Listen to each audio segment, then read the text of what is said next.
Assalamualaikum warahmatullahi wabarakatuh. Teman-teman sekalian, alhamdulillah pada malam hari ini kita kedatangan seorang narasumber ahli kacapi, ya, kacapi Temang Sunda Cianjuran, itu Kang Mamat. Wilujeng mungi Kang Mamat. Assalamualaikum. Kedupi nami aslinya teh Rahmat Rupiandi. Rupiandi. Mohon Kang Rahmat Rupiandi. Jadi teman-teman sekalian, pada malam hari ini saya akan menggali, ya, teknik tabuhan Kang Mamat. Jadi ini Pak Soleh, salah seorang anggota penelitian, ya. Perlu juga diketahui bahwa topik penelitian kami ini sebetulnya berkait dengan masalah bagaimana teknik tabuhan kacapi indung, ya, khususnya dalam mengiringi Tembang Sunda Cianjuran. Namun judul secara eksplisitnya bahwa penelitian ini kami mencoba mengangkat pengetahuan teknik, ya, sebagai modal rekayasa dalam pengembangan pirigan Tembang Sunda Cianjuran, atau lebih jelasnya bagaimana mengembangkan tabuhan kacapi indung, ya, dengan mencoba menggali persoalan-persoalan teknik. Perlu juga diketahui bahwa kami, saya dan Pak Soleh, itu berusaha untuk mengidentifikasi, ya, persoalan teknik, mulai dari bagaimana teknik membunyikan dawai kecapi baik oleh telunjuk tangan kanan maupun telunjuk tangan kiri.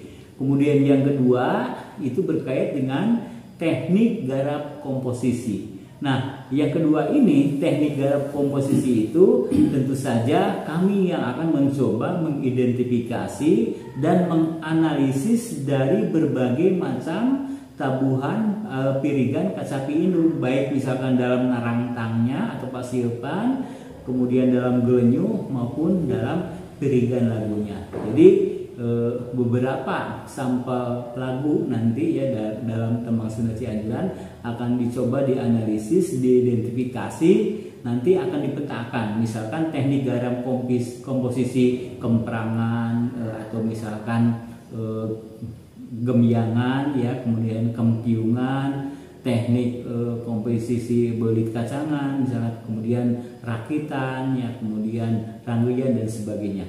Nah, itu nanti kami yang akan mencoba menganalisisnya dengan menelusuri atau mengamati, ya, bagaimana permainan garap komposisi yang dilakukan oleh para narasumber atau para ahli di bidang kacapi Tembang Sunda Cianjuran.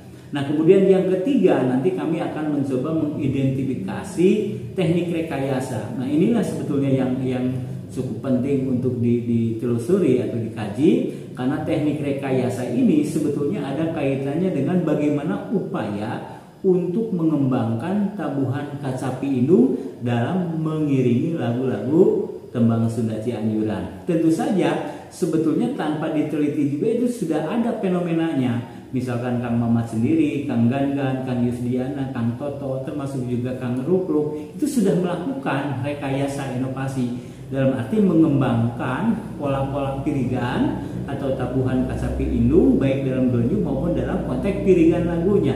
Itu sudah dilakukan, tetapi belum diidentifikasi sejauh mana para pemain kacapi Tembang Sunda Cianjuran itu melakukan rekayasa, dan nanti mungkin akan diidentifikasi. Nah, sebetulnya teknik rekayasa itu bisa berlangsung, ya, atau bisa dilakukan oleh para pemain kacapi indung kalau dua syarat yang pertama dan kedua itu sudah dikuasai oleh seorang pamiring.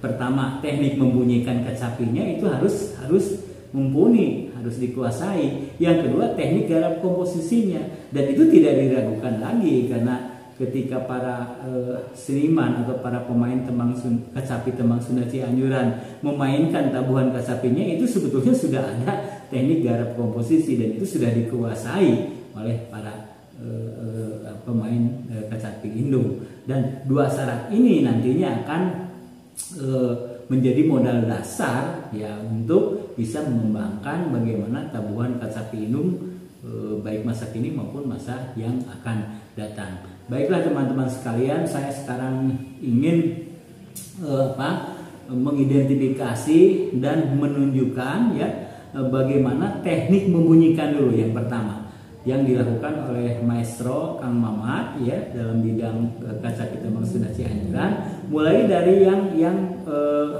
sederhana. Teknik ini istilahnya sebetulnya berbeda-beda ya antar satu daerah dengan daerah lain. Ada yang disebut teknik dipetik, ada yang disebut disintrek ya. Kemudian bagian kirinya ada yang ditoel misalnya.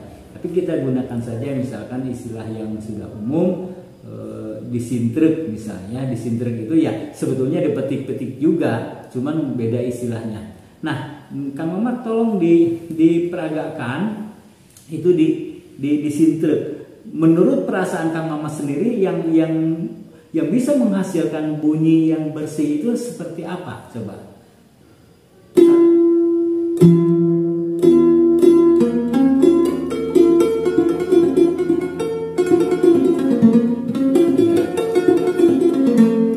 Nah, itu yang disintrek sebetulnya sudah digabung dengan ditoel ya teman-teman sekalian, karena ditoel itu dilakukan oleh Kang Mamat. Coba Kang Mamat yang disintrek saja, misalkan beberapa nada, silakan. Sudah ya. Nah, menurut Kang Mamat sendiri itu ketika melakukan teknik tabuhan disintrek itu tekanan dari ini harus seberapa kuat Kang Mamat? Harus sama dengan yang tangan kiri. Ya. Bobotnya harus sama. Bobotnya harus sama, tekanannya kalau tidak sama. Ya. Nah, berarti tidak harus sama. Nah, jadi tangan kanan atau telunjuk kanan dengan telunjuk kiri itu harus sama, harus seimbang ya powernya atau kekuatannya. Nah sekarang tolong dibedakan teknik disintrek yang menurut Kang Mamat kok ini baik, enak, dan yang kedua misalnya yang menurut Kang Mamat sendiri tidak enak, seperti apa coba? Disintrek aja.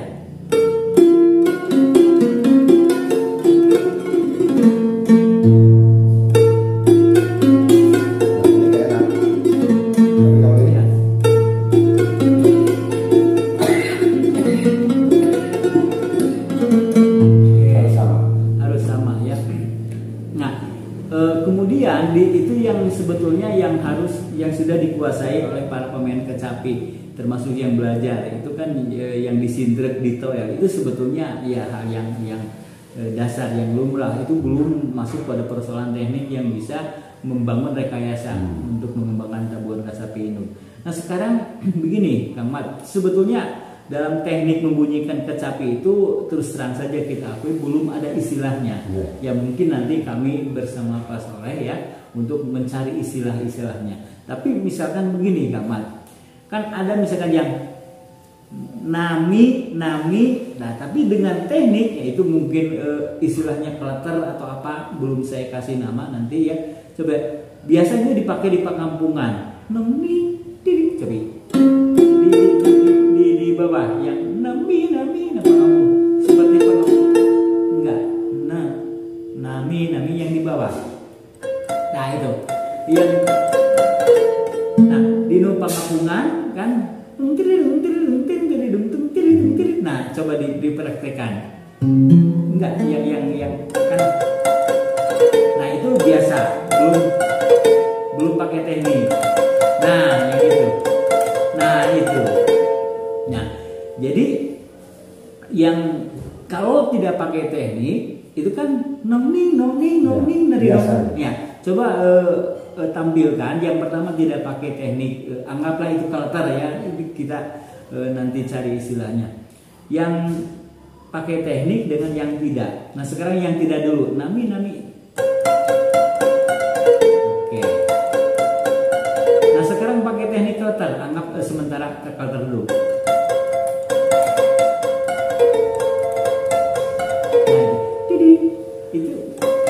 Nah itu ya. Itu dua ini atau tiga Kang Mat? Tiga. Ini satu. Ya. Jadi tiga. Tiga dengan yang naknya, ya. Dengan naknya. Berarti yang bawah 2 kali. Ya. Oke. Nah Itu salah satu teknik membunyikan kecapi ya. Bisa terasa teman-teman sekalian perbedaannya antara yang memakai teknik kleter dengan yang tidak. Nah, sekali lagi supaya Anda semua bisa paham, coba yang tidak pakai teknik kleter. Ini anggap sementara ya, dikasih nama kleter aja dulu.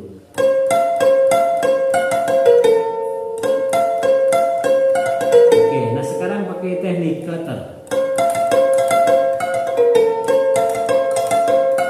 Oke, nah itu teman-teman sekalian. Jadi teknik kleter ya sudah dimainkan oleh Kang Mamat barusan. Nah yang kedua misalkan dalam teknik tabur kecapi itu ada yang istilahnya untuk sementara ditengkep Kang Mat.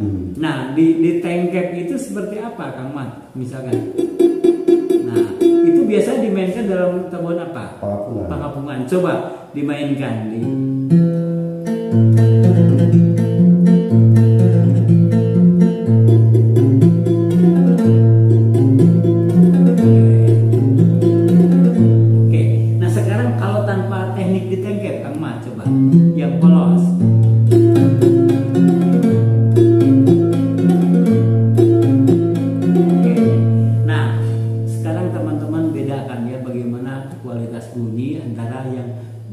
Menggunakan teknik ditengkep dengan yang tidak. Nah, nanti Kang Mamat akan memperagakan yang pertama yang tidak pakai teknik ditengkep, kemudian yang kedua pakai teknik ditengkep. Ini dalam konteks piringan pengapungan ya? Ya, pengapungan. Oke. Mangga Kang Mamat.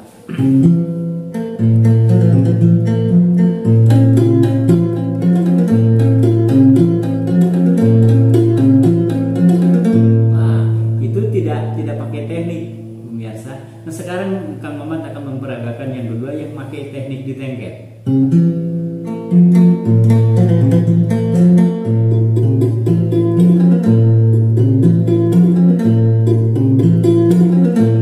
Oke.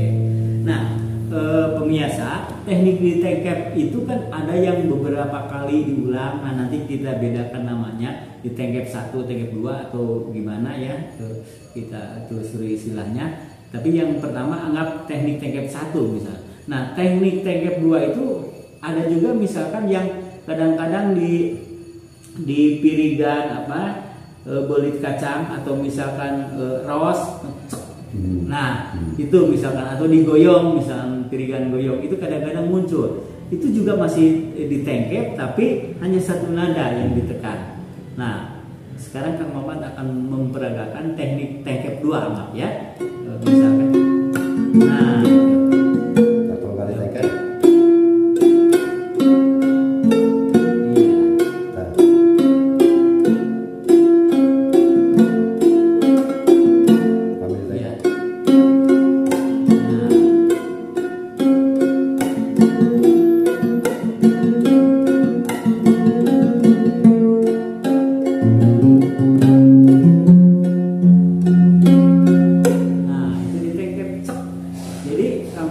Ditengkepnya itu dibantu dengan ibu jari atau apa?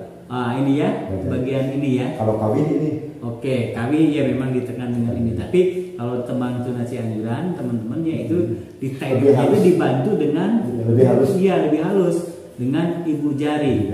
Nah, supaya lebih jelas nanti Kang Mamat akan memperagakan yang pertama tidak pakai teknik ditengkep, tengkep 2 ya. Yang berikutnya yang kedua akan menggunakan teknik tengkep 2. Silakan Kang Mat diperagakan.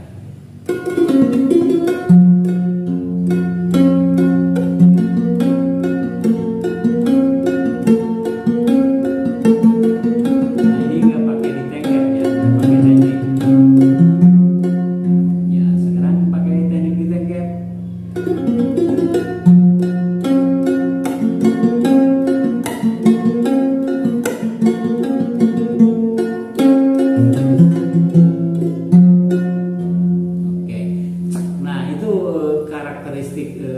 Teknik ditengkep itu ya, yang pakai dibantu sama ibu jari cek. Nah ada suara cek.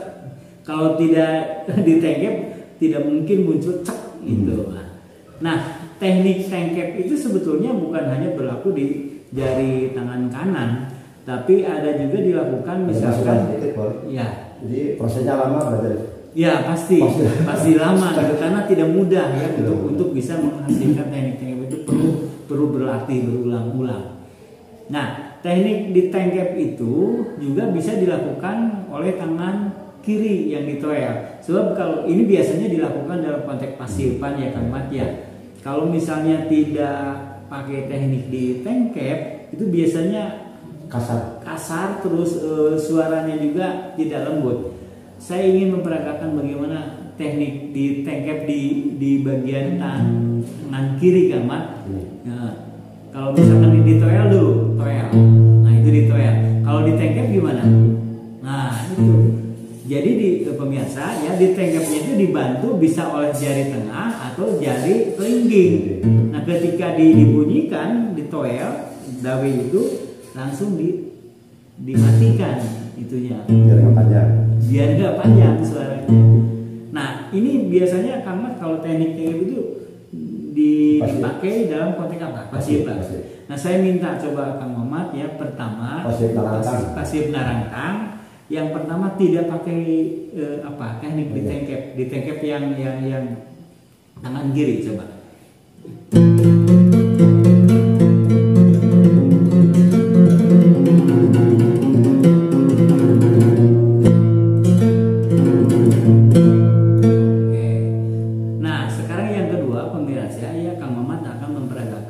Menggunakan teknik di tengkep, tapi yang kirinya itu ya, bagian tangan kiri.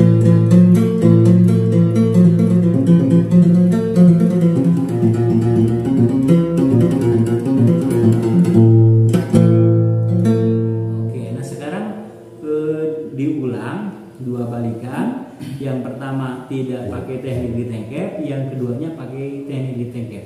Biar nanti pemirsa bisa membedakan bagaimana itunya ya.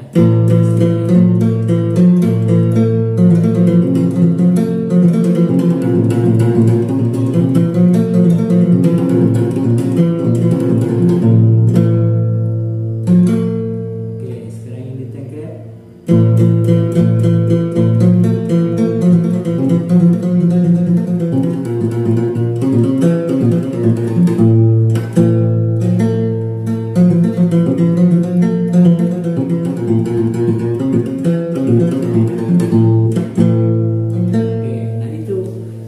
Bisa terasakan perbedaannya yang pakai teknik ya, teknik di tengkep dengan yang tidak di tengkep, dan bunyi yang dihasilkannya juga terasa bersih kalau menggunakan teknik di tengkep. Nah, dalam teknik membunyikan kecapi untuk tangan kiri itu kan kadang-kadang kalau istilah Kang Toto itu ada dikaut Kang Mat ya. Dikaut itu ya seperti biasa digunakan dalam konteks jemplang, dirigen jemplang. Nah, sekarang mencoba Kang Mat teknik kaut seperti apa? Yang kirinya wih.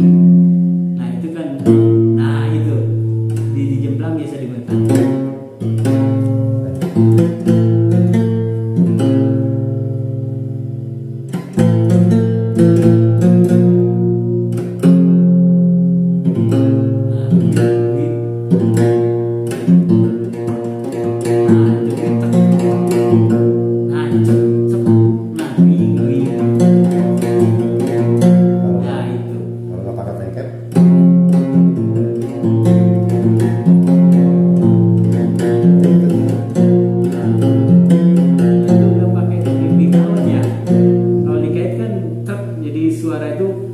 Dua dawe dibunyikan sekaligus secara berurut kan, tapi yang satu di tengkep. Coba lagi. Iya, dicoba lagi yang di kaut.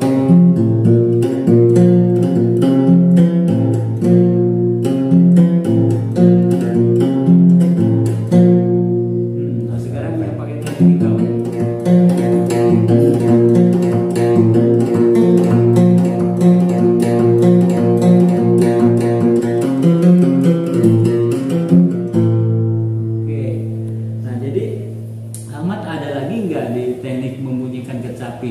Selain yang ditengkep tadi di kaut, baik tangan kiri ataupun tangan kanan, ada nggak yang biasa menurut Kang Mamat? Selain yang sudah barusan diperagakan. Kayaknya ya pasif staccato. Itu permainan ini ya, ritme ya atau ritme. Gimana penemang? Ya, coba ini berkaitan dengan teknik. Nanti ada kaitannya dengan teknik garap gitu. Coba yang staccato yang gimana?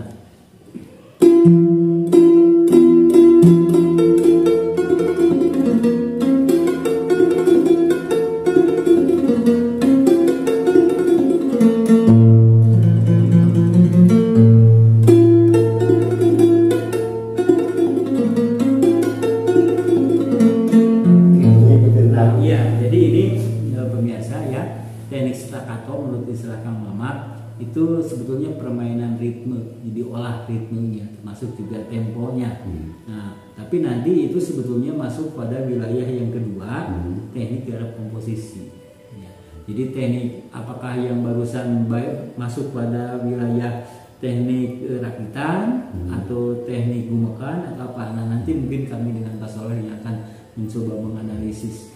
Dan sebetulnya kalau berkaitan dengan masalah teknik garap komposisi itu memang kami Pak Soleh ya harus banyak mendengar atau mengamati berbagai ya tabuhan kecapi indung Kang Mamat dari berbagai versi tentu saja, dan itu nanti akan ketemu dan bisa dipetakan, maka nanti akan dikelompokkan semacam teknik gembiangan, teknik garap komposisi gembiangan itu seperti apa. Tapi prinsipnya yang dimaksud dengan gembiangan itu tangan kiri dan kanan itu ya itu bermain dalam satu gembiang, atau kalau dalam musik barat satu oktav. Itu bisa dimainkan bersama-sama baik naik maupun turun, itu teknik gembiangan. Nah, teknik kempiungan itu sering digunakan dalam konteks pirigan lagu pepantunan, tapi prinsip dasarnya adalah ada dua nada yang dimainkan bersama-sama dalam jarak interval kempiung. Kalau dalam konteks musik Queen ya Pak Soleh, mi, la atau dakti. Nah, semacam tadi Kang Mamat mainkan jemplang, nada atau dakti itu sebetulnya biasa masuk pada wilayah teknik teknik kempiungan, garap kempiungan. Tapi sebetulnya teknik garap kempiungan itu nanti akan muncul varian-variannya. Tapi prinsipnya ada dua nada harmonis baik da, ti maupun mila yang dimainkan secara bersama-sama. Nah, saya ingin menampilkan Kang Mamat main kecapi ya, mulai dari narantang sampai pirigan ya, pengepungan dengan menggunakan teknik membunyikan kecapi. Baik tengkep misalkannya atau tengkep 1, tengkep 2. Pokoknya sesuai dengan rasa Kang Mamat. Indahnya seperti apa? Yang aneh yang itu istilahnya ada apa ya? Nah, belum ada istilahnya. Ya memang ada, nggak apa-apa, itu dimainkan. Nanti bisa diidentifikasi kira-kira yang seperti itu apa namanya gitu kan. Kita kan sementara belum punya istilah gitu. Silakan Kang Mamat. Dari narantang kemudian pengapungan ya.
Persoalan berkait dengan masalah teknik ya, teknik bagaimana membunyikan dawe kecapi indung yang pada intinya adalah untuk bisa menghasilkan kualitas bunyi yang enak ya, lebih indah didengar.